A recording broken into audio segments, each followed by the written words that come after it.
Budget Bass. I'm Sal, and today I'm getting ready to go pre-fish the Tar River. We got a tournament coming up there in the end of March with East Carolina Bass Challenge, and I'm just going to go over what I'm setting up, what I've got, what I plan on start throwing as soon as I get out there, and a little bit of what my game plan is if it's not working and what I'm going to change to lure-wise.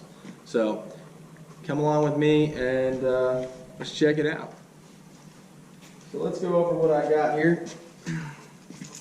First off, as far as the crankbait I'm going to go, it's not going to be my first go-to bait, but it's definitely one I do fish a lot, especially in open water when I'm looking for them. Right now I got a chartreuse tied on, and it's a medium diving crankbait.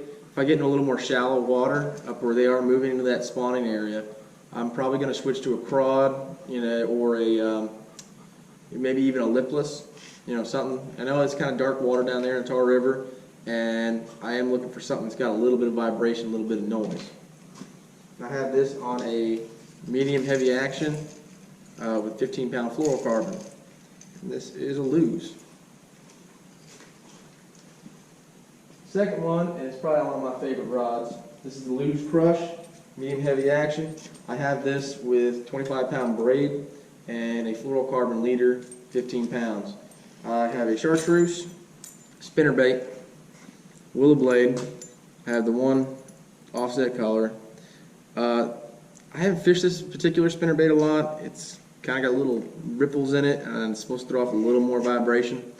Typically what I will do, I'll take a pair of pliers, and I'll show you real quick. Little trick someone showed me years ago. Just take that, put a little tiny bend in that blade. It'll throw off a lot more vibration. You will definitely feel it more. It kicks. Little trick, you don't have to, but it's something I do enjoy doing. I think it works pretty good. Don't mind the dog running around. And since it's that time of year and they're crossing the road, my absolute favorite bait to ever throw, frogs. I'm going to start out with a white frog. Like I've explained in other videos, I really only fish white and black frogs, but that's what I got tied on. She's sitting here on a heavy action rod. I use this rod for fishing frogs mostly, or if I'm pitching a really thick cover. It's matted grass, lily pads. I want this heavy rod and I want that heavy line so I can get in there, and if I hook onto something, I can just pull them out and not have to worry about it. I do have a leader on it. You don't really need a leader for a frog, but as we're tied on, so I just said why not. I believe the leader is 25-pound fluorocarbon if I recall, but don't keep it to it. And this is a Jimmy Morris Signature Series. I do love this rod. It fishes very well. You can feel everything on it. It's fantastic. Next down the line, I have Jimmy Morris Signature Series, and this one here is a 6/8 medium heavy action, and I am fishing little creature bait. I have it pegged, little bobber stop peg. I have a little tungsten weight on there. I like tungsten for pitching because it is such a smaller profile and it does just cut right through there. And it's important, a lot of guys peg it. Some people say it's not necessary. Personally, I prefer to peg it. I feel it helps it drop down a lot better. Some people say they can just feel it and maybe they're a little better than I am, but they can get out and do it without pegging. I peg. So, little creature bait. I'm using that dark color. I'm working with green watermelon, red flake. But, I'll get out in the water, might change it up now, I'm not sure yet.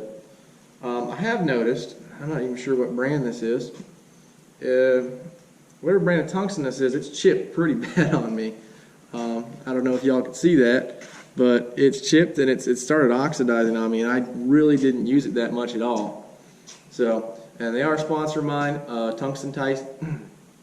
Titan Tungsten, and I'm going to be getting a mystery box from them here shortly, and I'm going to do a video on it, and we'll do a reveal on that.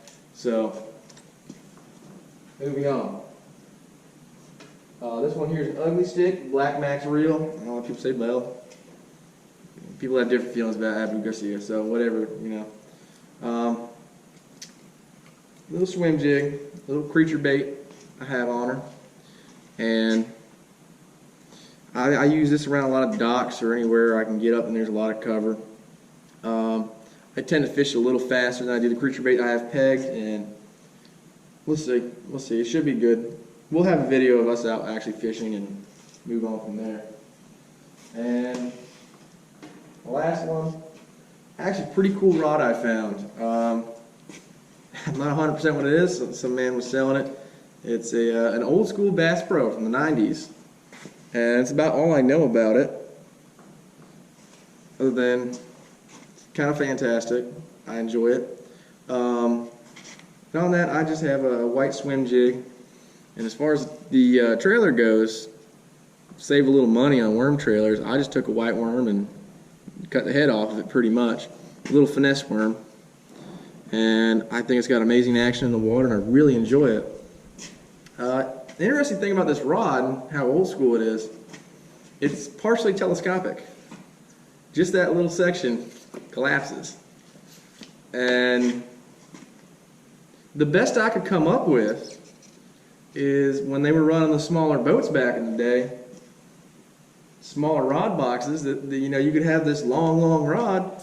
It just collapsed enough to fit in there. None of the rest of this rod does not collapse, and I think that's just, it's pretty cool. I don't use this rod a lot, but I do when I get the chance. I think it's really fun to fish with it. It's kind of retro, and I really enjoy it.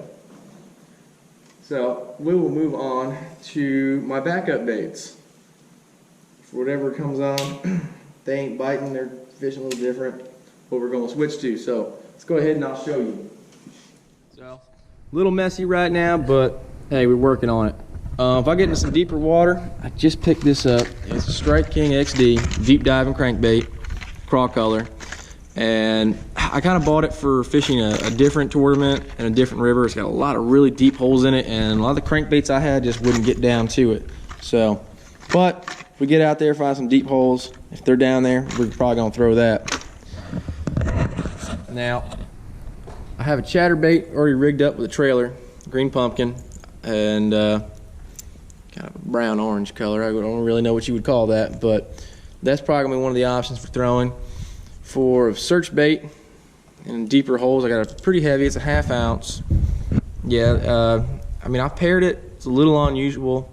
People always say you want to match your trailers to your lure, but I found this works fantastic for me, so I'm going to continue throwing it. And when we start finding some beds, I'm going to go into this here. This is a 6 cents curve, and it's kind of a bluegill color. It's a smaller profile crankbait, so if they're being a little stubborn, they don't want to hit that chartreuse, I'll probably move on to that. Or I'm going to switch over to my lipless, also 6 cents. Little lipless crankbait. It's small profile, so if the fish are being a little finicky, I'm going to go to it. And it's got a lot of noise. Get right down in them beds, try to get a bite, you know. Anyways, back inside now, getting ready to go to bed. And thank you for watching my video, and until next time, y'all have a good day. Bye.